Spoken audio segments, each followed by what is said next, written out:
Gaya ng palagi kong sinasabi mga idol, kung hanap nyo ay quality, matibay at matagal maubos na grinding disc or yung wheel disc mga idol, ito, tignan nyo itong Sunrise, napakatibay nito. Sikat to sa mga karpintero, welder, construction worker.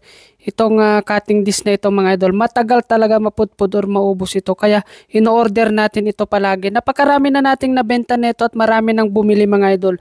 Pagka binili mo ito sa sa hardware, grabe, 30 to 45 pesos bawat isa. Pero pag bumili ka sa atin, grabe, murang-mura mga idol, makakatipid ka. Ang laki ng matitipid mo dito. So sa mga welder dyan, construction worker, or mga DIY na kagaya ko na mahilig mag-DIY sa bahay, ito ang bilhin nyo mga idol. So ano pa inaantay ninyo, click nyo yung yellow card natin, nandyan lamang yan mga idol. So napakarami na nating nabenta na ganito mga lods.